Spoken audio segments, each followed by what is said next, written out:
तो झाड़ू लगाने वाला एक वैष्णव गोवर्धन में झाड़ू लगाता, दर्शन नहीं कर पाता था। दर्शनार्थी ऊपर से आते, उनसे पूछता था आज पगड़ी कैसी, आज माला कैसी, आज श्रृंगार कैसा। और जैसा वो बताते, नीचे रज में ठाकुर जी का वैसा मुखमंडल बनाता, वैसी पाग बनाता और वैसा ही माला आदि धरा के, और फिर रज में बनाई गई अपनी कलाकृति को श्री जी बाबा समझ के प्रणाम करता। बोले जय हो, आज ऐसे दिख रहे हो।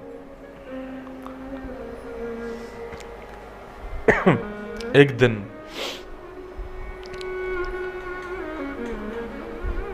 ठाकुर जी के हृदय में उससे मिलन की कामना उत्पन्न हुई, और जैसे ही उससे मिलन की कामना उत्पन्न हुई तो राजभोग के बाद जब सब दर्शन करके चले गए,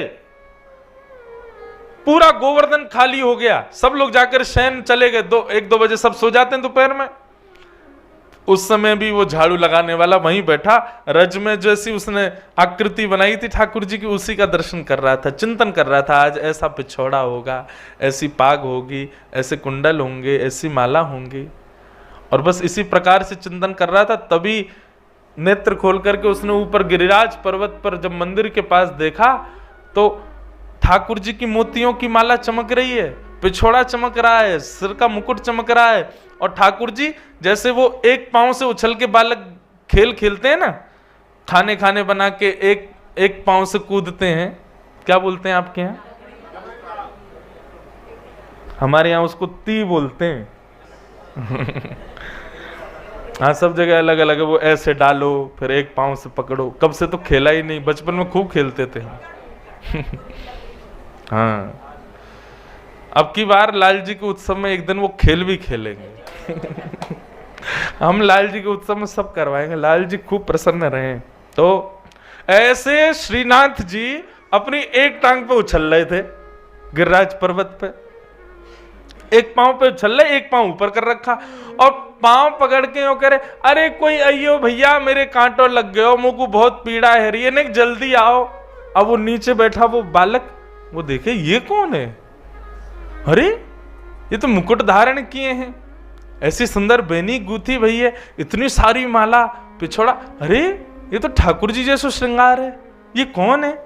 दूर गिरिराज पर्वत पे ठाकुर जी कूद रहे हैं। ठाकुर जी ने उसको देखा, उसको सारे क्यों, बैठो बैठो, देख कार हो, जल्दी ऊपर आ, देख मेरे कांटों लग गो या को निकार। वो घबरावे, इधर उधर देखे, कोई देख तो नहीं रहा है, वो कोई नहीं है। ऊपर ज्यों ज्यों समीप जावे ठाकुर जी की, ज्यों ज्यों कमल नैन ठाकुर जी, सुंदर थोड़ी को चुबुक चमक रहे हो है, माथे को रोरी को चंदन चमक रहे हो है, ऐसी सुंदर ठाकुर जी की छटा देख करके जैसे जैसे सिड्डी पे ऊपर चढ़े त्यों त्यों मूर्छा आती उसको। वो मूर्छित होता, फिर संभालता, फिर चढ़ता, फिर मूर्छित होता, फिर संभालता, फिर चढ़ता। ठाकुर जी के अति समीप पहुंच गया, वही मूर्छित हो गया। ठाकुर जी ने सिर पर हाथ फेरा, होश में आया, बोले लाल जी आप ही हो? बोले हम बे मैं ही हूं लाला, मैं तो यहाँ मारे बुला रहा हूं, मेरे ना कांटो लग गो पाँव में, जल्दी चल निकाल दे याकू। ठाकुर जी जिन चरणों को किसी को नहीं देते, सीधे उसकी गोद में पधरा दिए, ले चरण ते कांटो निकाल दे। उसके हाथ कांप रहे, मुख कांप रहा है, वो समझ नहीं पा रहा मैं क्या करूं, कहां ठाकुर जी कांटे लगे। ठाकुर जी बोले पामन के तलवा को ऐसे हाथ से मल के देख, वहां मिलेगो। ठाकुर जी के श्री चरण कमलों के तलवे, जहां पे वज्रांग कुशध्वज सरोरु हलांचनाड्यम उत्तुंग रक्त विलसन्नख चक्रवाल, देवता आदि कहते हैं जिसका स्पर्श किसी को प्राप्त नहीं होता, वो उस झाड़ू लगाने के वाले की गोद में दे दिया। बोले ले धूड़िए भैया कांटो कहां है।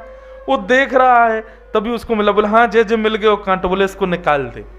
कोमल ठाकुर जी के चरण, बिल्कुल कमल जैसे चरण, निकाले, उंगली से निकाले नहीं, और भीतर चलो। अरे दाढ़ी के तने तो और भीतर घुसाए दियो, अब मुंह को और पीड़ा है रही है। बोलो ठाकुर जी कैसे निकालूं। बोले ऐसे ना निकालो, सुन तू पाम पकड़ के और अपने दांतन से निकाल। बोला मेरे प्राण निकल जाएंगे नाथ, इतनी कृपा मत करो। बोले तू, तेरे प्राण ना निकलेंगे, मेरे निकल रहे हैं, जल्दी निकाल। जबरदस्ती कृपा कर रहे हैं उसके ऊपर, और वो कोई कांटा लगा थोड़ी है, बस उस पर कृपा करनी है ठाकुर जी को। उसके मुख के पास अपने चरण दे दिए और वो अपने दांतों से ठाकुर जी के कांटे को निकाल रहा है। ठाकुर जी बोले चल, अब मुंह को लेके चल। बोले कहां चलना?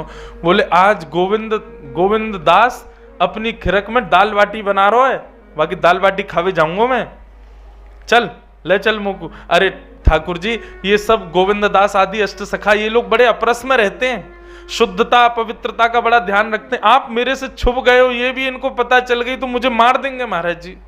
ठाकुर जी बोले तेरे संग मैं हूं ना, चिंता क्या करे, चल अपने कंधा पे बैठा ले। ठाकुर जी उसके कंधा पे बैठ गए और सिर पकड़ लिया और वो लेकर के जा रहा है। सोचो छवि कितनी सुंदर है, एक नन्हा सा झाड़ू लगाने वाला बालक अपने कंधा पे श्री जी बाबा को लेके जा रहा है और ठाकुर जी उसको बता रहे हैं सुन सुन सुन, देख वो गोविंद स्वामी की खिरक आ गई है। बोले हाँ। वो तू यहीं मुंह को उतार दे और तू यहीं छुप जा, मैं जा रहा हूं, और सुन यहीं रुक जाइयो, तेरे का जो बाटी मैं ले आऊंगा, तो भी भूख लगी होगी। ठाकुर जी उतर करके गए, गोविंद स्वामी कदम खंडी में जाकर के बैठे। गोविंद दास बोले आ गए जय जय? बोले हाँ आ गो। अच्छा ये लीलाएं सबको नहीं पता होती थी अष्ट सखाओं के साथ। राजभोग के बाद ही ठाकुर जी लीला करते हैं बंधु। ये वृंदावन में जो लोग यूं सोचते हैं 12 बजे के बाद मंदिर बंद, ठाकुर जी सो रहे हैं, गलत सोच रहे हो आप। ये 12 बजे जो मंदिर बंद हुए और 4 बजे, यही तो लीला का समय है। ठाकुर जी इसी समय कृपा करने जाते हैं किसी पे, ये सोते थोड़ी है। ठाकुर जी गौचारण का समय, लीला का समय ठाकुर जी का। ठाकुर जी पहुंच गए। गोविंदास जल्दी भूख लगी है, मुंह को जल्दी खवा, बाटी खवा। और गोविंदास बाटी सेक करके चिमटा से उठा के ठाकुर जी के आगे पत्तल में धरे। सो ठाकुर जी ने खामे ने खा के सोई वाकू जेब में भर ले अपनी, बाकी काजे लेके जानी है, खड़ो बेचारो लेके आयो मुंह को। जहां 5, 6, 7 सामान्य बाटी खाने वाले लोग होते हैं, ठाकुर जी कम 15-20 तो खाते हैं। 56 भोग देखा ठाकुर जी, हमारे ने 100 से लाला, इतनो बड़ो, इतनो सो वाको पेट, और 56 भोग देखो कल कितनो, पूरी नाप भर गई महाराज। ठाकुर जी को पेट नहीं है, कुआ है, कितनों खवाए तो भरे ना है, खूब प्रेम से मामे। तो गोविंद दास ने पहले इतना आटा लगाया था कि उनको पता था कि लाल जी 20-25 बाटी तो खाएंगे, और वो भी तब जब राजभोग पाके आए हैं, राजभोग आरती हो गई है। पावे में तो बड़े निपुण है हमारे लाल जी। ठाकुर जी बोले अब गोविंदास पेट भर गो हमारा, तो अब हम जा रहे हैं मंदिर, अब जाके नेक देर सोमेंगे, फिर 4 बजे उत्थापन आरती होएगी। गोविंदास बोले जय जय, बड़ी कृपा। जैसे ही ठाकुर जी खड़े भये, सो ठाकुर जी की पीतांबरी इतनी फूल गई, बाटी बल रही जेब में। गोविंदास बोले जे का है रो ठाकुर जी ने रुकी हो? बोले कहा ये इतनी पीतांबरी ऐसी तुम्हारी कैसे फूल गई है? ये तो तब फूल है जब आप नाचो, जो गोल गोल घूमो तो ऐसी पीतांबरी फूल जाए आपकी, ये इतनी कैसे फूल गई? कहा भर रखो भीतर? ठाकुर जी बगे कछुना कछुना कछुना, नहीं गोविंदास ने पकड़ ली, देखे तो भीतर थे महाराज गोजा में बाटी भर रखी है। ये जेब को ब्रजभाषा में कहें गोजा, गोजा में बाटी भर रखी है। गोविंदास बोले बाटी जेब में काहे धर रखी है, कौन के काजे ले जा रहे हो? ना कोई को नहीं। ठाकुर जी ने एक बार ऐसे देखी उसकी तरफ जो पेड़ के पीछे छुपा था। गोविंदास बोले कौन को देख रहे हो? दौड़ करके गोविंदास गए तो वो झाड़ू लगाने वाला बालक मिल गया। ठाकुर जी सही सही बताओ पूरी बात कहा है? तो उस बालक ने कही गोविंदास जी मुझे क्षमा कर दो, मुझसे बहुत बड़ा अपराध हो गया, आज ठाकुर जी मेरे कंधा पे बैठ के आए। गोविंदास बोले राम राम राम, महा गोसाई जी ने मंदिर में इतने नियम बना रखे हैं, हाथ धो के आए करो, पामन को धो के आओ, आधो स्नान करके आओ, शुद्धता को ध्यान रखो। बेचारो वो तानसेन एक बार पद गावे आयो तो गोसाई जी ने भगाई दिए। बोले काय को? बोले पहले तांबुल थूक के आ, शुद्ध मुंह से सेवा कर ठाकुर जी की। इतनी सेवा शिष्टाचार को विचार करें और यहाँ ठाकुर ने सबरी सेवा तोड़ रखी है। झाड़ू लगावे वाले इनके कंधा पे बैठ बैठ के डोल रहा है। ये सबरे नियम हमारे काज है नहावे धोवे के, तुम्हारे काज कछु ना है। ठाकुर जी बोले अब ठीक है गोविंदास गुस्सा का कर रहे हो, कोई बात ना, छोड़ दे याको। बोले याको कोई अपराध थोड़ी है, बेचारो ये तो ऊपर ही ना जावे कभी गिरिराज पर्वत पे, तुमने ही बुलाए होगो जरूर। बोला हाँ इनने ही बुलाए हो। ठाकुर जी बोले बजमारे तू और बता दे सबरी बातन ने, अरे तो पे कृपा करिए, तू और मेरी शिकायत कर रहा है।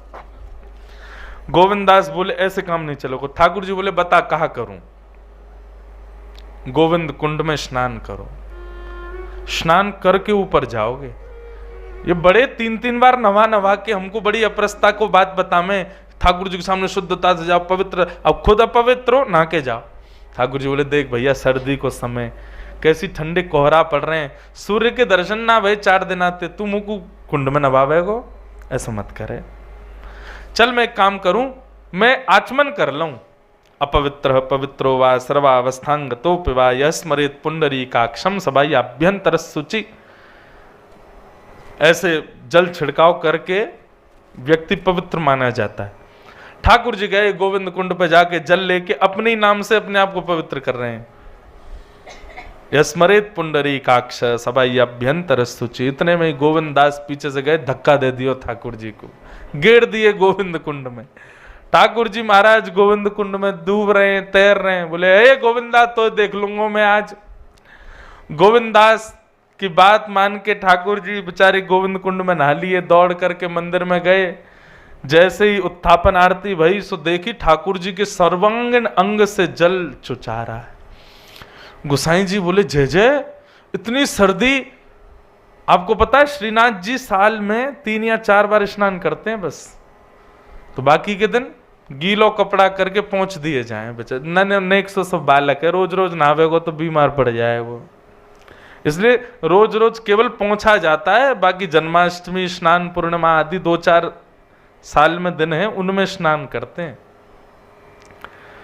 गोविंदास जी तो बड़े अंगीठी रखी, कंबल उड़ायो। गुसाई जी ने, गोविंदास जी आए, गुसाई जी बोले हे गोविंदा, तेने ठाकुर जी को धक्का दे दियो गोविंद कुंड में? अच्छा तो पहले आके बता दे। इनने मैंने कहा कियो है, अब मैं बता दूंगा आप क्या कर रहे।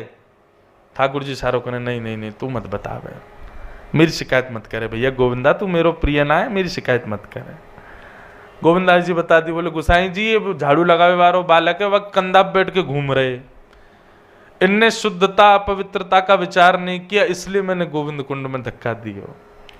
तब गुसाई जी लाल जी की इस लीला को सुनकर के बड़े प्रसन्न हो गए। बोले जय हो जय जय, आप बड़े कृपालु हो। कौन कौन पे कैसी कैसी कृपा करवे जामे, आपके या भाव को हम बार बार प्रणाम करें।